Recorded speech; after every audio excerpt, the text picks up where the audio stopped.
जय हिंद साथियों, मैं हूं आपका दोस्त सुनील चौरसिया सामन और आपके सामने यह वीडियो है मनभावन। जी हाँ साथियों, यह आपके लिए लाइफ चेंजिंग वीडियो होने वाली है क्योंकि मैंने यहाँ पर कैंडिडेट से बात करने के बाद ये वीडियो बना रहा हूँ। अभी जो परीक्षा चल रही है केवीएस में पीआरटी कैंडिडेट्स की, विशेष रूप से जो पीआरटी कैंडिडेट्स हैं उनसे मैंने बातें की और भविष्य में 2023 में जो भी परीक्षा आपकी होगी या फ्यूचर में कभी भी, तो उससे आपको आइडिया लगने वाला है कि जो परीक्षाएं हो रही हैं उसमें किस लेवल के प्रश्न पूछे जा रहे हैं। ओके, तो जो पीआरटी की जो परीक्षा हुई 21 फरवरी को, तो उस परीक्षा में कैसे कैसे क्वेश्चंस आए थे, तो मैंने कैंडिडेट से बात की तो उन्होंने जो कुछ भी बताया है मैंने उनसे पूछ लिया है। तो उन्होंने मेरे व्हाट्सएप पे भी भेजा है, प्लस मैंने कई कैंडिडेट से बात की तो उन्होंने यहाँ पे लिख के भेजा, तो मैंने डायरी भी बना ली है।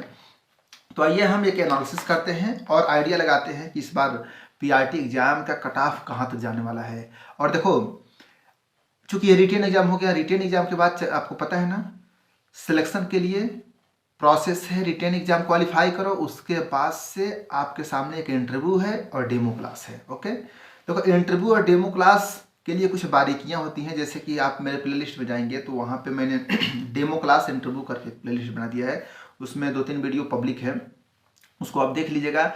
विशेष रूप से 14 सावधानियां होती हैं, जिसको अपना लोगे तो डेमो क्लास को आसानी से क्रैक कर लोगे। क्यों? क्योंकि मेरा जो इंटरव्यू हुआ था, मैं केवीएस में भी पीजीटी हिंदी हूँ, मेरा जो लखनऊ में इंटरव्यू हुआ था तो मैंने उन्हीं पॉइंट्स को अपनाया था, तभी 60 में 55 नंबर मिले थे। तो मैं चाहता हूँ कि अगर आप मुझसे जुड़े हो, मुझ पर विश्वास करते हो, तो आप भी उन सावधानियों को अपनाओ। और हाँ, चूँकि हमेशा आपकी मैंने तैयारी करवाई है और सेवा भाव से अभी भी करता हूँ, दिन रात मेहनत किया जाता है, लेकिन देखो मैं चाहता हूँ कि आपकी जो क्लास है ना, ये थोड़ा सा हाई क्वालिटी की हो। ओके, क्योंकि अगर नॉलेज हाई क्वालिटी का दिया जा रहा है, टीचर हाई क्वालिटी का, हमारे कैंडिडेट्स हाई क्वालिटी के हैं, तो क्लास भी तो हाई क्वालिटी होनी चाहिए। तो मैं तो तन मन और धन से समर्पित हूँ। आपसे भी छोटा सा सहयोग का रिक्वेस्ट है, जैसे कि जो डेमो क्लास में करवा रहा हूँ उसको मैंने पैड रखा है। और पैड क्या मतलब कि 151, ये नीचे जो आपको नंबर दिख रहा है उस पर आप पैड करके और जुड़ जाइए। उससे फायदा ये होगा कि आप मालिक 151 क्या है इतना दे दोगे तो आपको भी लगेगा कि हाँ मैंने पैड किया है, अब पढ़ना ही चाहिए। ओके, समयनिष्ठ हो जाओगे। और मैं भी आपको समय समय से प्रतिदिन शाम को 8 बजे वीडियो प्रोवाइड करा दूंगा, इंटरव्यू से संबंधित और डेमो क्लास से संबंधित। और इस समय मान लीजिए कि पूरे देश से, अमृतसर से, लखनऊ से, उत्तराखंड से, हर जगह से कैंडिडेट्स जुड़े भी हैं।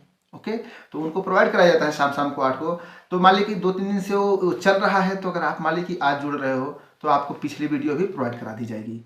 तो जिस नंबर से आप हमें व्हाट्सएप करोगे, स्क्रीनशॉट भेजोगे, उसी पे मैं वीडियो मतलब ऑफिशियल नंबर है, उसके द्वारा आपको वीडियो प्रोवाइड कराई जाएगी। तो साथियों, आइए हम वीडियो में आगे बढ़ते हैं और समझते हैं कि जो पीआरटी की परीक्षा हुई उसमें कैसे कैसे क्वेश्चंस पूछे गए थे। तो वीडियो में बने रहिए।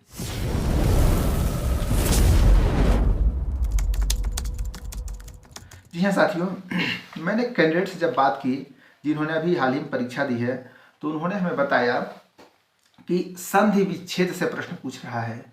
अब देखो, मैंने प्लेलिस्ट में बना दिया, संधि विच्छेद की 2 वीडियो बनाई है, स्वर संधि, व्यंजन संधि, विसर्ग संधि। उसको जो भी देख लिया होगा करके आया होगा, क्योंकि अभी जो टीजीटी हिंदी की परीक्षा हुई थी मैंने जितना बताया था लगभग 90-95% लड़ गया था। ठीक है, अब देखो संधि विच्छेद विद्यालय, संधि विच्छेद में क्या था कि आसान सा आया था, विद्यालय में कौन सी संधि है, विद्यालय के संधि विच्छेद क्या होगा। ओके, ये से ऐसे क्वेश्चंस पूछे गए थे, तो आपको इस पे विशेष ध्यान देना है। अब देखिए, एक पैराग्राफ था और उस पर 4 से 5 क्वेश्चंस आए थे। मतलब कहने का मतलब, पैराग्राफ आ रहा है उससे क्वेश्चंस आ रहे हैं। प्रत्यय से प्रश्न आया था, उपसर्ग से प्रश्न आया था। अब ये बताइए, मानव में ता लगाएंगे तो मानवता हो जाएगा। ओके, आप हमें ये बताइए कि मानवता में ता क्या है, प्रत्यय है कि उपसर्ग है? सिंपल सा क्वेश्चन, आप जवाब दीजिए। शुद्ध शब्द, अरे शुद्ध शब्द में क्या होता है, श्रृंगार दे देगा, श्रृंगार लिखिए। परिष्कृत, ऐसे शब्द दे देगा, बोलेगा इसमें शुद्ध शब्द कौन सा है, ऐसे छांटना होता है। तो शुद्ध शब्दों को आप पढ़ के जाइएगा अगर फ्यूचर में आपकी परीक्षा है तो। अशुद्ध शब्द हो गया, सही मेल दिखाना था, शुद्ध अशुद्ध लिखा है उसका मेल करना था। ओके, उच्चारण स्थान से भी प्रश्न पूछे गए थे और मैंने 1000 बार आपको बता दिया है कि आप उच्चारण स्थान को ध्यान से देख लीजिएगा। जैसे मान लीजिए कि क वर्ग के अंतर्गत क्या आता है, कंठ के अंतर्गत क वर्ग आता है, क वर्ग, च वर्ग, ट वर्ग, त वर्ग, प वर्ग। सभी जो पंचम वर्ग हैं इनका उच्चारण स्थान क्या होगा, ठीक है। कौन सा व्यंजन अनुनासिक होता है, कौन सा अनुनासिक नहीं होता है, ठीक है। घोष अघोष ये भी पूछता है। ओके, स्पर्शी व्यंजन किसे कहते हैं, जो प्लेलिस्ट में जाओगे ना सामान्य हिंदी व्याकरण, वो सारी वीडियो पब्लिक है, सारी वीडियो पब्लिक है, आप जाकर देख सकते हो। जितना मैंने रिटेन एग्जाम की तैयारी कराई है वहां पे जो वर्ण व्यवस्था वाली वीडियो है उसको देख लीजिएगा, मैंने उसमें बताया है अल्प प्राण किसे कहते हैं, महाप्राण किसे कहते हैं, और याद करने का ट्रिक भी मैंने बता दिया है, ठीक है। तो उसको आप जरूर देख लीजिएगा। तो अल्प प्राण, महाप्राण, अघोष, सघोष ये बहुत जरूरी है। उच्चारण स्थान, हाँ उच्चारण स्थान की मैं बात कर रहा था। तो उच्चारण स्थान में देखो, उच्चारण स्थान में भी प्रश्न जैसे मान ले कि ख का उच्चारण स्थान क्या है, स का उच्चारण स्थान क्या है, व का उच्चारण स्थान क्या है, औ का उच्चारण स्थान क्या है, ये सब आपको जानना चाहिए, ठीक है। न का उच्चारण स्थान क्या है ये मैंने सब कुछ बता दिया है। यहाँ मैं एक तरह से आपसे इसलिए पूछ रहा हूँ कि आपके दिमाग पर जोड़ जाए, आप बताने की कोशिश कीजिए। कमेंट बॉक्स में जरूर बताइएगा ताकि आपको अंदाजा लग सके आपकी तैयारी कितनी है। मैथमेटिक्स से बहुत सिंपल से क्वेश्चंस आए थे, क्या सिंपल से क्वेश्चंस आए थे। जैसे मान लीजिए कि मिलीलीटर है उसको लीटर में कन्वर्ट करना था। अब जो थोड़ा भी प्रैक्टिस किया होगा ना कर जाएगा। अब मैं अगर आप प्राइमरी टीचर बन रहे हो तो आपको पता नहीं छोटे छोटे बच्चों को पढ़ाना है, तो छोटे छोटे बच्चों को आप यही तो पढ़ाओगे ना कि 1 किलो में कितना, मतलब कि लो और हाई यही पूछना है। 1 घंटा में कितना सेकंड होता है, कितना मिनट होता है, तो सेकंड तो छोटा बच्चा नहीं बता पाएगा लेकिन मिनट बता देगा कि 1 घंटा में कितने मिनट होते हैं। ओके, ऐसे ऐसे क्वेश्चंस पूछे गए थे। तो मिलीलीटर को लीटर में अलग अलग दिया था, उसको जोड़ना था। क्षेत्रमिति से भी 4 से 5 क्वेश्चंस पूछे गए थे। कहाँ से? क्षेत्रमिति से। ओके,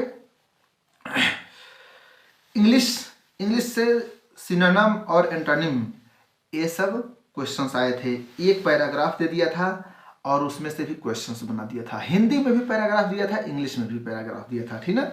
तो जो हिंदी वाला पैराग्राफ था उस थोड़ा सा लो लेवल का था, कैंडिडेट्स ने हमें बताया कि लो लेवल का, और इंग्लिश वाला थोड़ा हाई क्वालिटी का।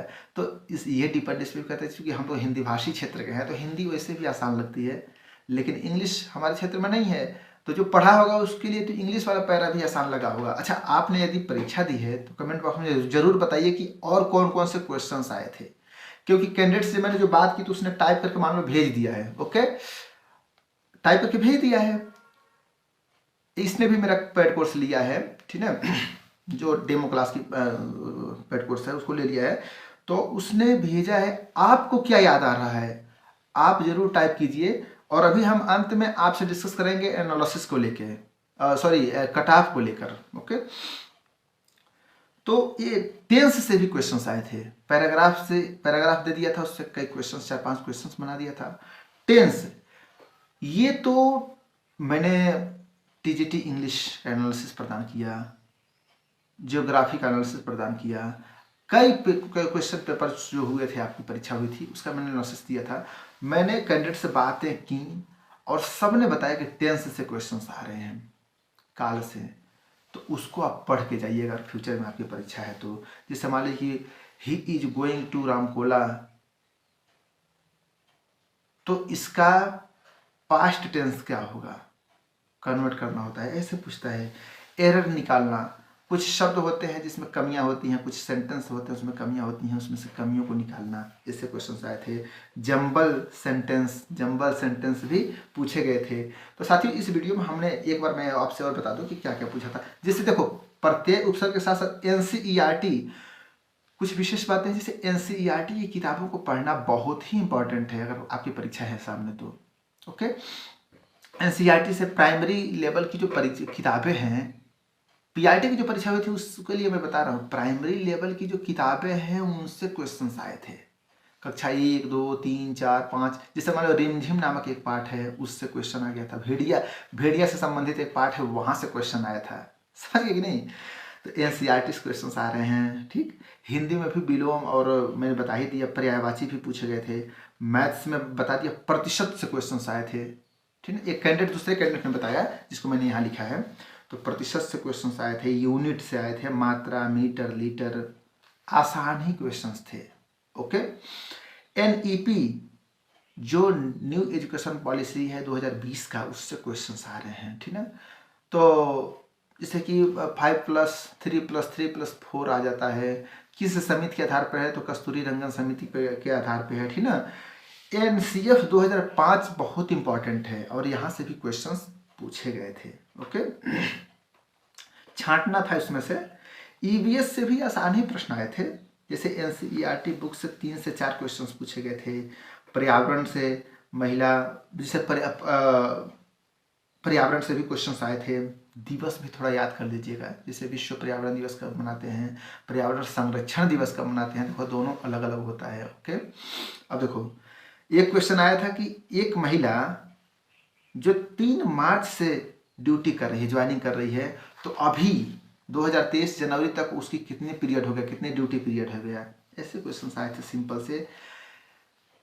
देखो जो आपका जो EVS है उसमें क्या मछली से संबंधित क्वेश्चन पूछा था कि एक मछली पानी में रहती है तो उससे संबंधित जो अवशिष्ट पदार्थ है, जैसे मान लें कि वो शौच करती है या जो भी है, उससे संबंधित जो अवशिष्ट पदार्थ होते हैं उसमें क्या पाया जाता है, अमोनिया पाया जाता है कि यूरिया पाया जाता है। 4 ऑप्शंस दिए थे, उसमें से सही करना था। अगर आपको पता है तो कमेंट बॉक्स में जरूर टाइप कीजिए, ठीक है।